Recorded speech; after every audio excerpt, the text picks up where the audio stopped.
Let me ask you guys this question because it is now fodder for not just the internet, but tabloids with credible reporting on the Tom Brady, Gisele Bundchen, reportedly have gotten divorce lawyers. And I've told you before that all of this stuff makes me uncomfortable. It makes me uncomfortable too when there are kids involved and we pry.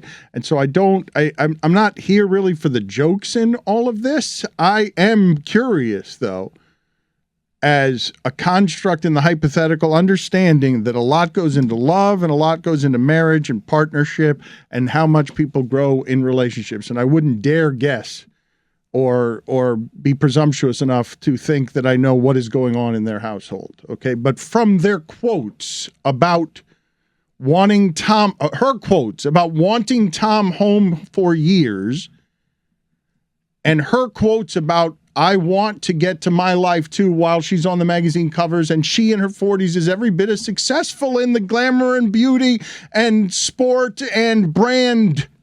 And she's the rare person in the world who is Tom Brady's equal in her field, and she wants her things too. And she has talked about the sacrifices that she has made so that he may get the fountain of youth that anyone listening to this would say, of course, Tom Brady wants to play forever. And everybody gets dragged off the field by their neck. Of course, he wants to play 8 years past his expiration date. He wants a fountain of youth.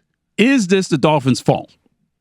That's my question. If Brian Flores didn't sue the Dolphins. The ultimate revenge of the Dolphins. We lost, but we ruined your marriage. I did see people blaming Adam Schefter for leaking the retirement announcement. But if it's the Dolphins' fault, then it's really the Brian Flores lawsuit, which means it's really the conspiracy theory of Bill Belichick texting the congrats Brian to the wrong Brian is back in play, which means maybe this is a long con by Bill Belichick to ruin Tom Brady's life. And look, I don't condone conspiracy theories. I also feel icky talking about athletes and their personal lives, but there has been just an enormous amount of attention on this because they're both public figures, and it's very shocking that they may be getting divorced now. I'm not sure what this, what to say about it, what's kosher, like what we can speculate on, but all of this is in play. There's also a rumor that she's a good witch. It's all over TikTok. All of these things are in play. What? A good witch? Well, he said once in an interview that she was a good witch and that she told him ahead of... There's this long clip on social media you can all find. It's him saying that like she predicted when he was going to have a good or bad season and would like give him crystals that were for good luck and all of these different things. And now, she didn't want him to play the season allegedly, and he did. And so this is because he went against her will, and she's a good witch. And there's a 30 for 30 here on just whatever it is that happened with the Dolphins. I'm just saying, like, this is all over the internet. I don't know what, like, I don't want to cross a line. I've been careful to talk about any of it because, like what Dan said, like, they have a family and kids and everything. Jessica, throughout the history of sport and journalism and gossip tabloids in America, people of this kind of fame, one of the things signed into the contract is we're going to be invasive, and it comes with fame. You don't get it on your terms. It's not a menu item. That's one of the deals. If you're Marilyn Monroe, it can make you deeply unhappy. Arriving at that fame. It sounded like it with Jeremy Lin. Like you open it's the genie's curse of may all your dreams come true. But we're choosing to talk about it. Like we could just not talk about it. You can acknowledge that it's happening and that it's a thing, but not be like, well, he's losing games because of his stupid ex-wife. Like not do the sports radio thing of like, the relationship is why this, and like, maybe he should have done this instead. I don't know, Billy. Like, I agree with you. Like, we can obviously decide how much to talk about it, but there is a line because they are public figures where you can talk about it, but like how you talk about it matters more. I actually thought coming back to football was less than like signing a 10-year broadcasting deal because like it's 1 year versus now there's 10 more years of this after this. Which it's gonna have to work. Like that's as cush of a gig as you'll have. I feel like he could just show up and do that thing, no? Show up on a Friday, leave on a Sunday night. Did you guys see Drew Brees' interview about that? Like, Drew Brees retired, went to NBC for a year. He was calling Notre Dame games and doing Football Night in America. And he was doing an interview, I forget where, I saw it on Awful Announcing or something, where he was like, I didn't realize how much work this was. And it's better than, having to work at the facility and being away from your family because you can do all the prep work at home. But like, it's a lot of work. And I don't know what Tom Brady, what his gig is and what he signed up for. Maybe he's not calling games, so it's not as bad. But essentially, he was like, holy shit, I thought I was going to be like taking a year off, but I had to travel. I had to prep. Everybody's got his job where you just show up and wing it. That was essentially what he was saying. He's like, this is more than I realized I was signing up for. And so he only did it for a year, and now Breeze is not on NBC anymore. There's a reason that most of these people only work once a week. There's a reason that you will hear in Herb Street's broadcasts because he's doing 100 players in these college games, and it's a lot. I don't think people understand. Whittingham has an understanding of it, but there's a reason. These are 60-hour work weeks. A lot of people don't understand how John Oliver's show, for example, goes off for weeks at a time. It's because they are hard weeks. And I think a lot of people think the broadcaster can just show up. Yeah, go ahead and make a couple of mistakes on a Sunday when everyone's watching, Stugotz, and everyone feeds, and see how quickly you don't get turned into an idiot whose credibility is questioned every Sunday. I mean, I did a Final Four women's lacrosse. I mean, you forget, I showed up 1 minute before the game, and I crushed it. I mean, I did. Ridiculous. I know my sport. But Tom Brady's made over $300 million. Why does he have to work? Like, he doesn't have to have a job. He's made over $300 million. He didn't have to play football this year. Yeah. Why does he have to work other than just he has something in him that's gives him this drive to do things. And I guess he doesn't like complacency or boredom, or he wants to challenge himself or whatever. But, like, he doesn't have to work. Neither does Drew Brees, by the way. That is correct. You made over $100 million. Okay, and you're correct. And I think as people think about their relationship with work now, never more so than through the pandemic, where you got to be all sorts of introspective about your life decisions and what is real life balance and what do you need your relationship with work to be.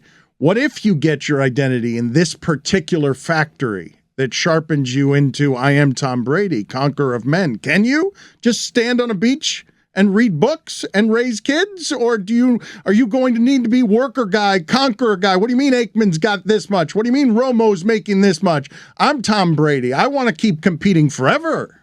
I don't know what Tom Brady wants to do with his life, but just like in a general sense, athletes tend to want to stay around the game, whether it's broadcasting or coaching. And obviously broadcasting is the more high paying of those two options. So Billy, it might be just his way of being like, I love football and I want to stick around it. Maybe I thought I was going to get a minority stake in the Dolphins, and no, I'm not. So this is a good backup plan for the rest of my... But he's been around the game forever. Like most people retire when they're 35 from football, 35, 40, get into broadcasting. That's understandable. Brady's getting into it when he's 50 years old. Spend some time with your kids. Let your wife go do the things that she wants to do. I don't want to do that. Why? I just don't. No, Dan, because when you're Tom Brady, you could fire up a podcast from home and make millions of dollars. Okay? I don't know what kind of father. He does it with Jim Gray. I don't know what kind of father he is. I don't want to question what kind of father he is. And I don't want to drag his kids any more into this than we already have. Sorry about that. I do think that this story, such that we want to discuss it publicly, for me, is sort of the overall cost of greatness between the two of them. These are two of the greatest people at what they do, and what is the cost of that? What is the cost from a human perspective of Tom Brady, not only from a football perspective, recognizing I can still do this, I can still play at 45, I can do something that nobody has ever done before or probably will do after Whittingham. This is like Shakespearean. Right. And then you go from that to, wait, hang on a second. Troy Aikman's making $20 million doing broadcasting. Tony Romo's making $18 million doing, I'm better than him. I'm better than them. Peyton Manning's getting all this praise for the Manning cast. I'm better than him. I'm better than them. I'm going to go beat them at what they do. And then he signed a contract that was bigger than theirs. Like that, for me, is who Tom Brady is as a person. And beyond that, this is the part, Stugotz, you can't just do showing up stuff. Right. Like the trade he made this year, and this is why I think there's a 30 for 30 in just all the shrapnel that happened around the Dolphins and Tom Brady potentially leaving football or coming back to football, or whether he actually meant to retire, or whether he was going to move into ownership and do this at his pace, a slower pace. To me, it's nuts, Stugotz, that you've got a guy who's 7 or 8 years past when anybody's ever played at this level. And he just played against Mahomes, and no athlete has ever wanted that to end. The guys who quit earlier at running back because it hurts too much. He's perfected what he's doing. He's getting rid of the ball so fast, doesn't have to scramble, that you come in thinking he doesn't hurt that much, and he can take Wednesdays off during the season. Wednesdays off. But you can't be Tom Brady part-time. Like being Tom Brady, to be that in that sport, he can't just go out there on Thursday and be like, let me figure it out today. On Sunday. Well, I'm not saying he can wing it there. I'm just saying with broadcasting, perhaps it's a bit, the schedule is a bit easier. I'm just talking about who he's been. Like Drew Brees talked about the grinded out of the being there on Tuesday night at 11 p.m. and you're the only one in the film room and how greatness is lonely. There are very few people who know. There's nobody who knows what it is to be Tom Brady and how it is that he stays beating health among everything else, like beating age, not just opponents. Like it makes no sense. Who gives that up? Nobody gives it up, but she's looking at her career and she's like, and it's the beauty. It is, no matter how much we change, it's the beauty realm, and she's still on the cover of magazines, and her youth, wherever the vanities reside, is also getting older, and she wants to do it forever because it's a part of her identity. Dan, correct me if I'm wrong, but a guy who gave it up, now I know he came back and played for the Wizards and there was ownership involved there, but Jordan gave it up. He won 6 titles. A lot of people felt like if he stayed with that team, Dan, he could have won 3 more, Stugotz, 4 more. He gave it up. Andrew like Luck, Brady's proven enough. And Andrew Luck gave it up as well. Let me ask you this: as the doctor around whom the concussion movie is built, Stugotz, let me ask you this question as it relates to Tua. The doctor is saying, Tua, hang it up. You don't want to go down this path of more and more concussions here after the one we just saw, and after possible concussions 2 days, a couple of days apart. The bargain that these guys make with this sport, because it's addictive and you love it and everything, it will risk your health and your love. Like it will challenge your health and your love of family. Like when Russell Wilson does the family first TikTok lame dance that everyone is making fun of him for, and when it becomes about football and family, like it can be hard to have it be both, Stugotz. Like, because how if you have to be full-time Tom Brady, how available are you to be anything other than full-time Tom, what it takes to be Tom Brady, whatever that is? Like, do you think you could put your phone? You think he could put his phone But you don't in? have to be full-time Tom Brady, I think is what we're trying to say. Like, But I think Dan's saying he's wired that way. Yeah, Like, I don't think Tom Brady thinks That's he could sad. be part-time Tom Brady. I feel bad if I do that's the too. case, that Right. you just have accomplished all this stuff and you still don't feel fulfillment. Like, I feel bad that that's the point that you reach to, that, like, presumably if things are playing out behind the scenes the way they are publicly, like, his family life seems to be falling apart, and it's just because he can't let go. Like, that's sad if that's the case. But I think in the, like, Tom Brady, like, the first line of his obituary will be greatest quarterback of all time, longest lasting quarterback of all time. He feels like this thing that he is embarking on That would be defines the first, him. Witty, that would be the first line if he stopped 5 years ago. Agreed. Okay. But you can also, like, think about it from you her can vantage incorporate point. defied age. Like, you will use language that is saved for the very greatest among us. But greatest broadcaster's probably not going to be on Correct. there. That's So, fair. like, why are we embarking on this 10-year unnecessary journey, which I think might be the way she sees it as well. Also, and money, I mean, they have plenty of money. And if this is like a big dick measuring contest of I can make more than Troy Aikman, I can make more than Peyton, I can do this, like, you proved that already. I just don't do it. Just be like, you know what? Never mind. Takes these backsies. I'm not going to do it. so great I don't have to I do already got this. the $300 million offer. Right. No If thanks. I'm there's good. one thing we know about people with a lot of money, is that they want more money. Always. Good shout. That's a great question, Billy. If Never only enough. we could answer that, and maybe people would start paying their goddamn taxes. Billy, you are so right about how much money do you need when you've made as much as they have. But I don't think it becomes about money. It becomes about where your identity has been tied up. Do you think that Tom Brady can just putter around the house? Like, do you think that Tom Brady can just stop working after competing, after being Tom Brady, and all it took to be Tom Brady? You think those ingredients, you could just put them in a garage somewhere and you're not going to atrophy in some way? You mentally, physically, spiritually, because you're not fed by whatever it is he's been chasing as a conqueror? Oh, I mean, I don't think this is exclusive to Tom Brady, right? Like, look at our industry. I don't think you guys are going to be able to just walk away at some point. I don't think Stugotz is going to be doing this until he's dead. Do you think Stugotz is at some point just going to be like, hey, you know what? I'm tired of talking. Like, I don't want to talk sports. Like, probably not. People hang on to, if you wrap your entire identity around your profession, right, and you do it for such a long time, it's hard to walk away from that, whatever it may be, lawyer, banker, whatever it is. Like, if that's what you've been the majority of your life, because that's like when you're getting to the point of retiring, that's the majority of your life, what you've done, what you've made your identity, the way that you've lived your life is based on that profession and the money that you've made. Like, it's hard for anyone, but it's also sad. Like, it's sad that you can't just walk away and have these great things and kind of enjoy everything that you spent your entire life working towards. And it's double sad that not only can't you enjoy it, like, it could fall apart because of the fact that you can't just walk away and enjoy it. I agree. I feel like he needs to find something in post-retirement that fills that itch that's like competitive. A lot of people are doing where he lives in Florida. He's able to still be athletic. I'm obviously talking about pickleball. Yes. Pickleball yes, he'd be great at it. Huge yes. in his age demographic. It's so competitive. It's so much fun. If he just joins, he could buy a team and compete with LeBron. Buy a league.